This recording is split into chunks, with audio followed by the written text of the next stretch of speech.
பையன் பல்லட ரோட்டில் இருக்க பார்க் கல்லூரியில் படிக்கிறாரு. பார்க் கல்லூரியில் பார்த்தீங்கன்னா மாணவர்கள் வந்து ஃபீஸ் கட்டினா முறையான ரசீது தர மாட்டாங்க. இதை போய் நான் காலேஜில் தட்டி கேட்ட வாசி என் பையன் பரீட்சையில் பணம் கட்டியும் அவனை பரீட்சையில் விட மாட்டாங்க.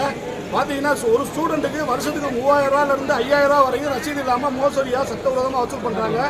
பார்க் கல்லூரி நிர்வாகம் சட்டவிரோதம் வசூல் பண்ணுறாங்க. இதை நான் தட்டி கேட்கும் போது என் பையன் படிப்பே எனக்கு கேள்வி ஆயிடுச்சு. கிட்டத்தட்ட பார்த்தீங்கன்னா கோடிக்கணக்கான ரூபாய் வந்து வசூல் பண்ணியிருக்காங்க.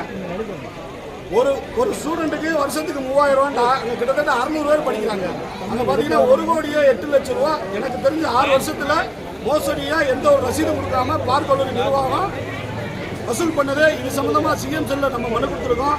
என் பையனை பரிச்சையில் விட மாட்டாங்க. என்னை அது முதல்வர் பார்த்தீங்கன்னா அதை தட்டி கேட்டவாசி என்ன சொல்கிறாங்கன்னா, உன் மகனை இங்கே சேர்க்க முடியாது, உன் மகனை இங்கே சேர்க்க முடியாது, நீ போய் பிச்சை எடு, உன் மகனை கூட்டிகிட்டு போய் பிச்சை எடுன்னு சொல்லிட்டு அந்த பார்க் கல்லூரி முதல்வர் அவர்கள் வந்து ரொம்ப கேவலமாக என்னை தரக்குறவா பேசி, என் பேர் நாகேஸ்வரனுங்க, நசீமா, அந்த பார்க் கல்லூரி முதல்வர் பேர் நசீமா மேடம் அவர்கள் வந்து ரொம்ப தரக்குறவா அசிங்கமாக பேசுகிறாங்க.